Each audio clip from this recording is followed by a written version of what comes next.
Hi, thank you for joining us for this episode of Dyslexia Solutions. I have a special guest here today. Her name is Ayelet, and she has an amazing story.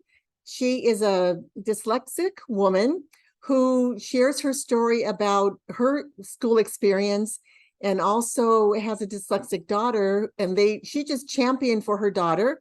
I'm going to bring her on stage so she can inspire you today. So Ayelet, will you please come onto the stage? I neglected to say your last name because I was thinking of your email and it cracks me up, but I didn't want to put that on the air. But Ayelet Schwartz, welcome to our stage. Hi, thank you. So I just met Ayelet this week and we spoke for over an hour the other day, and she just has an amazing story. Our challenge is going to be, how do we keep it into 30 minutes? Usually I have guests speak for 15 to 20 minutes, but you have a lot of rich material that I think parents would want to hear.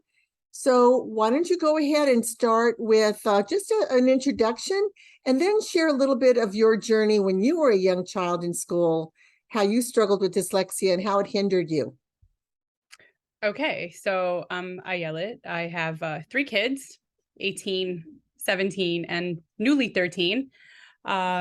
Each have their own unique abilities and stories. My middle one is dyslexic, as am I. Both of my parents are dyslexic. One's a little bit in denial. One's very open about it. Each of my parents, their moms, I believe, were dyslexic also. A family of geniuses. So yeah, so it didn't skip anything in my family there. But dyslexia, I think, has affected me my whole life. I didn't really know I was dyslexic until my daughter was diagnosed. Interestingly enough, my mom kind of said, "Oh, well, yeah, you are too," after Leo got diagnosed. But they didn't want to tell me because they felt it would hinder things.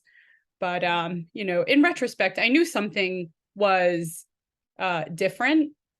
Things were really difficult for me in school. I remember in 3rd grade specifically sitting there and not really understanding what was expected of me. I didn't know what on earth my teacher wanted from me.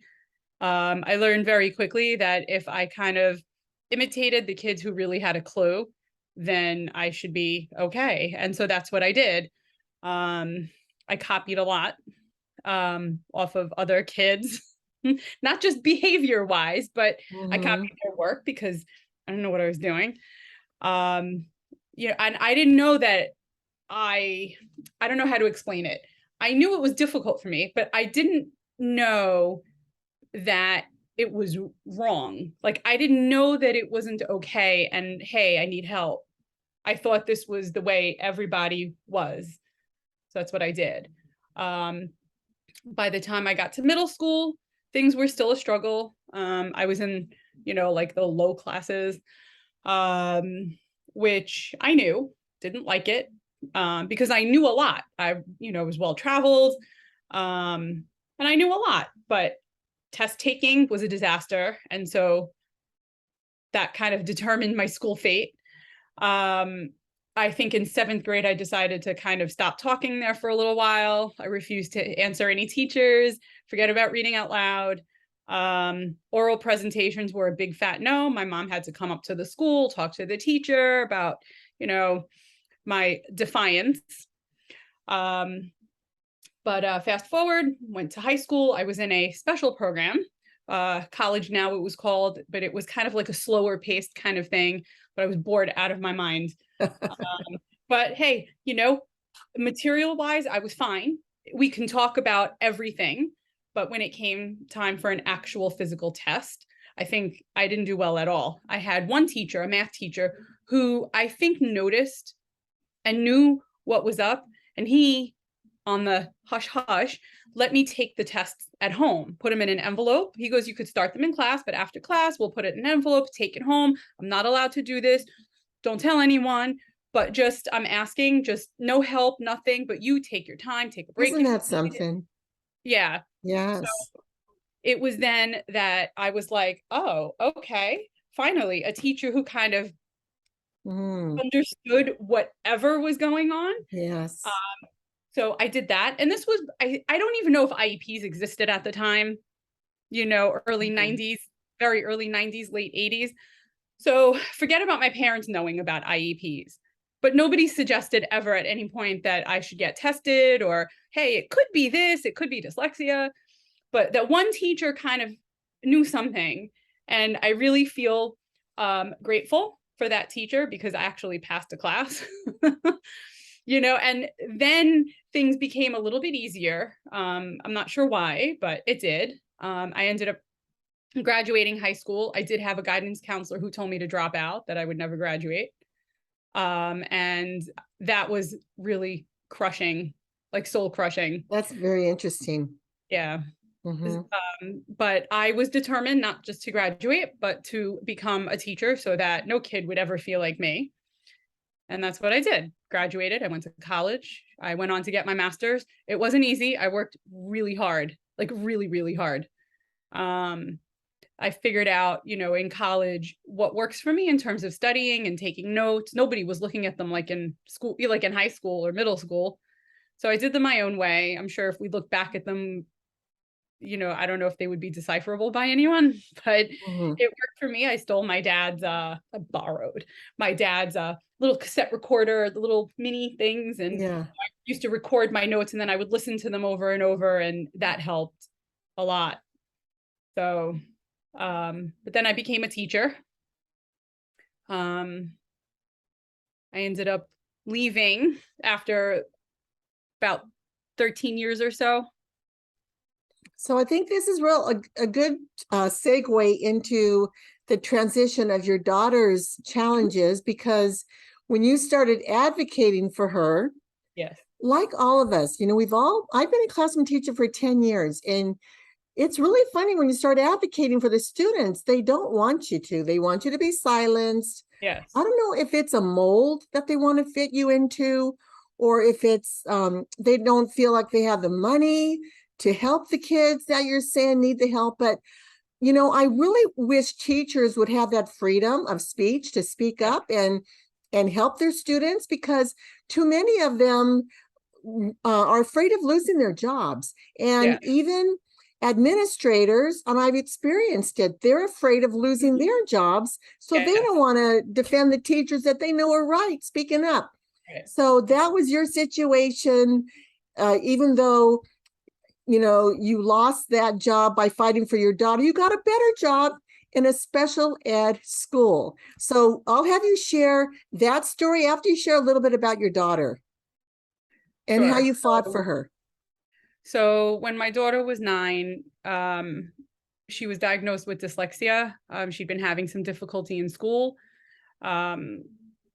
Teachers were very, we don't see what you're talking about, Mrs. Schwartz. They were very, she's amazing. She's so funny. Her vocabulary is great. I even heard she's holding her own, and I didn't really know what that meant. But, she would throw books. She would cry, scream, tantrum. And she was not that kind of a kid. So we knew something was up, but we didn't know what. No, wait, hold on. When you say that kind of a kid, she wasn't a mean kid and a fighter. Like a tantrumer. She wasn't the kind of kid who would act out. She was pretty like verbal. She would, I don't know. One of her, I guess, gifts or talents, I think, would be that she was expressive. If there was an issue, she would have no problems telling you what it was. So to see her throw books and have these meltdowns after school and during homework time kind of thing was heartbreaking. Yeah, it really was. And out of the norm.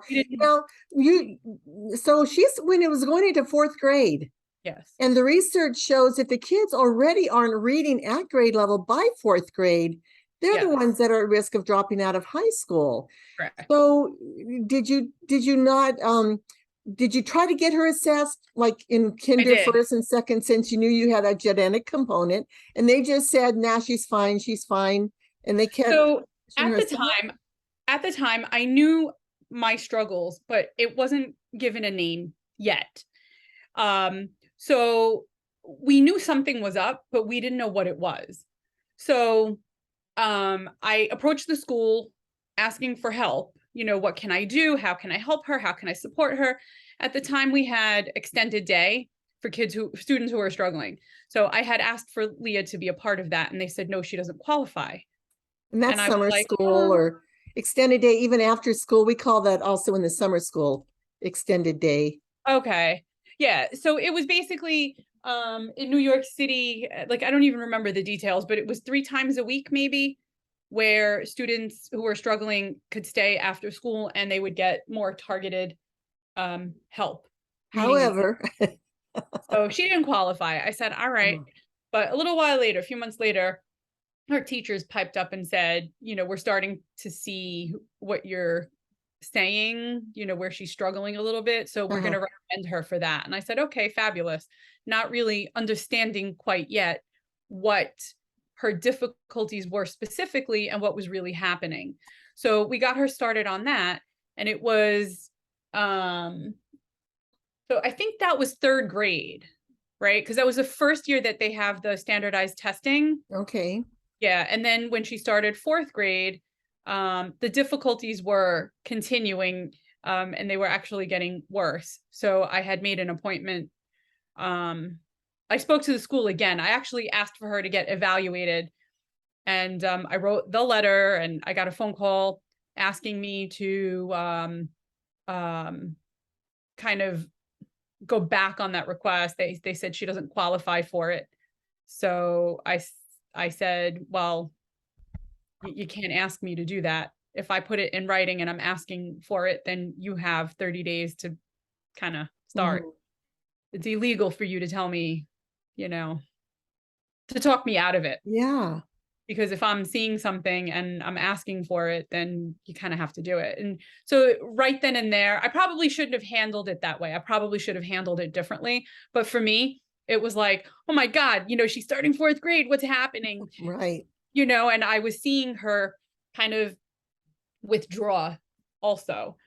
So, you know, for me, it was really concerning. Well, yeah, that's hard for parents to see that. Right. So that's kind of how Okay. everything started. But we got her diagnosed. So she's completely dyslexic. She's got dyscalculia, uh, dysgraphic, and ADHD. Okay. So, Alita shared with me the other day that she did have 2 different advocates that worked with her, and they went through due process, which means she actually ended up getting a lawyer Yeah. to help her get the help for her daughter. And just go ahead and share where your daughter is now and share where you are now.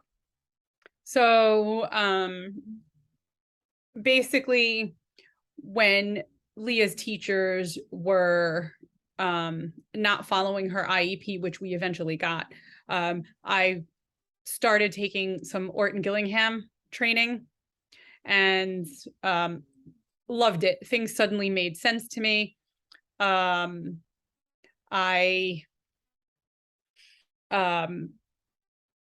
was going to homeschool her because there was no way she could continue at a school that was kind of, I wouldn't say abusing her, but they weren't treating her the way they should be treating a struggling student. Mm-hmm. And so she didn't appreciate it. I didn't appreciate it. It was terrible. And it kind of trickled into other areas of her life. But long story short, we found out that there's such a thing as dyslexia schools, none where we live. So we went to other boroughs to look at the schools. And we sent her to one in downtown Brooklyn, which was fantastic. It didn't look like a school. It didn't feel like a school. It didn't smell like a school. It was like in a little brownstone with 23 students max. So we took her to look at the school. She was on board and we were like, hey, awesome. So we sued the DOE. That was the first year we sued. But she was in that school for 2 years and she graduated. Then she went to a school for kids who are dyslexic in New Jersey. So they have a lower school and a middle school. So she graduated the lower school in 8th grade. And now she's in their high school as a senior. And I did the OG training 4 times. I am now an OrtonGillingham reading specialist. Yeah. At her first dyslexia school. So that is just so amazing.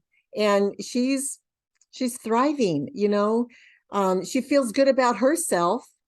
And when she was being, you know, not supported, when she was knowing that she could do so much better than she was, and not getting, you know, when you don't get the support you need to bring out those gifts and talents, that is so frustrating. And that's where she was throwing things around. I could just, you know, we know it in our own lives. 100%. She totally knew. So eventually her school, public school, kind of said, you know what, we have somebody who did an OG training, and, you know, she'll work with your daughter during the during the extended day. And I was like, ooh, okay. And this was right around the time I was looking into or OG for myself. And so I didn't know a lot about it, but I knew a little bit. And Leah started working with this teacher who was lovely. She really was lovely. You know, excellent teacher, like she really tried. But after a few sessions, Leah came home and she was like, why do I have to do this? It's so stupid. And I said, why? What's going on? And she showed me some of the things that they were doing. So as a teacher, I got it. I understood why the teacher was doing what she was doing. But then because I was learning about OG, far from an expert, but I was like, oh, okay. But I didn't say anything to Leah because I didn't want to, you know, sway her or have her have any kind of negative feelings about her school. But the kid looked up at me and she goes, this is Orton Fakingham. It's not working. It's just not working. I'm never going to get it. So she knew, you know. And then at some point I did question the teacher about it, not in a mean way. I think I was happy to have someone else to discuss like OG with, because I didn't know anybody. I didn't know people who knew what OG was or dyslexia, you know. So I did talk to her about it, like friendly. At first it was friendly, you know, hey, so where did you do your training? I'm doing it too. Like I was trying to establish, I guess, a connection also. And she told me she did a 5-day workshop. And I was like, oh, okay. It's taking me like a year plus to do mine. Like what I just signed up for it was going to take me a year just for the, you know, for the hours, and then the practicum, which was many more hours supervised. Let me back this up a little bit. And I believe most of our audience understands what OG is, because that's why they're subscribing and following us. But I would love this video to get into a college and university, because I just gave some input into a survey for the California teacher credentialing certification, and they're still not saying dyslexia is what it is. It's neurobiological in origin, and it's impacting the child's reading, speaking, and writing. And you know, I easily say the brain can be retrained. We know about the plasticity of the brain. So the brain can be retrained, and it's neurological in origin. So if OrtonGillingham is it's a method of multisensory method to teach reading, and it's from Sam Orton and Anna Gillingham, who in the 1930s and 40s into the 60s developed a multisensory approach to reading. So it involves your hearing, your sight, it's kinesthetic, your speaking. It has to be, okay, this is what the schools need to know, because these teachers aren't being taught. It needs to be structured, systematic, sequential, cumulative, emotionally sound, which means the kid feels good about themselves. 100%. And there has to be comprehension, has to be built into it. And also orthographic morphology. We want the kids to know about root words and how, you know, you can add suffixes and prefixes to roots and have other words. So that is how, and we teach with manipulative. So that's all I'm going to say in this interview, because that's not what the interview is about. But I hope this gets into the classroom of teachers in these programs. So, because when I was being taught, I learned a little bit about auditory processing with Mel Lavoie tapes. And I learned a little bit about autism and a little bit about really emotionally disturbed people. Gilbert Grape. I mean, you learn a little bit about everything, but they don't teach about dyslexia. So do you want to share a little bit about your success now? Because I am so proud of you for taking on the reins of learning the OrtonGillingham model.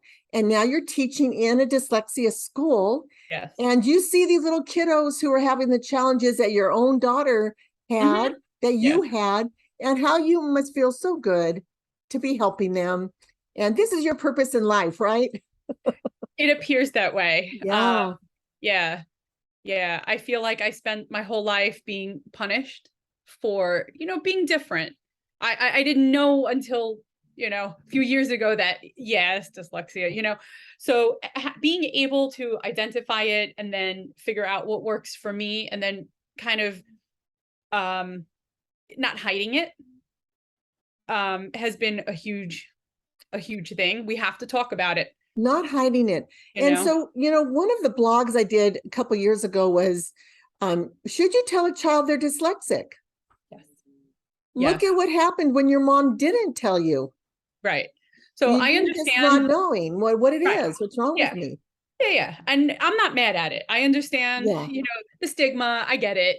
But it has to change. When Leah was diagnosed, she said, do I have to tell people? Can I keep it a secret? I said, you know what? Listen, you're 9. You're 9. You need to think about it and decide, right, what you want to do. You could be open about it, or you could not be open about it. And then on the bus ride home, we kind of were sitting there, and she in her own world and me in mine. And I'm thinking, okay, how am I going to be like a positive role model for her? And so I started kind of being a little more vocal, and if something wasn't working for me, I would kind of say things about it. I might have said, oh, you know what? I don't like how this is going for me. I'm going to do it this way instead, kind of thing. Or, if I listen to something instead of reading it, that's okay. Still getting the information. So that's the bottom line. Okay. And then, one thing I want to be sure the audience understands is OrtonGillingham is an umbrella, right? But under the umbrella over OrtonGillingham is the science of reading. Yes. So that's really the buzzword that we want to follow is, does what your school teach follow the science of reading? And that science of reading should show multisensory approach to reading. And it just brings success for all kids. All kids learn well that way. My kids learned well with a multisensory phonetic approach. And they even went to summer school because phonics is hard, let's face it, right? Yeah. It's hard for non-dyslexic kids. So the kids that have dyslexia just need a lot more repetition, and they need some accommodations, more time on tests, and maybe less problems on the tests. And they can get this through their IEP when they have an IEP and they get assessed and get accommodations written into their IEP, which is an individual education plan. So I think this is going to be real inspiring for a lot of parents. Would you have any closing thoughts? We will wrap this up. And I want to just say how proud I am of you. And I'm one of your, I'm your OG partner. I know. Yeah. I did over 200 hours of studying OG after I wrote a reading curriculum. Yeah, so it's good stuff. I really like it. It just makes sense. And it's nice to see it makes sense for the students, because then they really kind of shine, and they've never really shined before in school, As for parting words, I would say dyslexia, as hard as it is being dyslexic, be a proud dyslexic. It's a part of who a person is, and it just means that we might have to do things a little differently, but that's cool. It's kind of what makes us individuals. You know, I don't want to Yeah. be kind of squeezed into a box at Well, all. and the research shows that dyslexic people are very creative. They thrive in the arts, in theater, in entrepreneurism. 40% of self-made millionaires are dyslexic, and Right. 35% of entrepreneurs in the United States are dyslexic. Mhm. Well, they also make great engineers and architects. And here we have, you know, they make great teachers. I've had a surgeon on my, and people who are advocates themselves and studying Yeah. law. Mhm. So the world is open. When we can help, when we open up, when we give a child reading, we open up a world of opportunity to them. And Right. that's really what we all need to strive for, is help our kids read so that they could, you know, build their self-esteem, unlock that genius, and realize their full potential. And let's get them graduating from high school. We want them to be critical thinkers and be contributors to our society. So Sure. thank you for your leadership. And I can't say it enough, proud of you. I'm so Thank glad you. we met. Yes, thank you for Yes. talking to me. So to the audience, I just want you to know we are a 501c3 nonprofit charitable organization. If you appreciate these interviews and would like to continue to see them go on, we would love you to visit our website and make a donation of any kind at dyslexia-solutions.com. And you can reach me at meetmarianne.com. Thanks for tuning in. Until next week. Bye-bye now.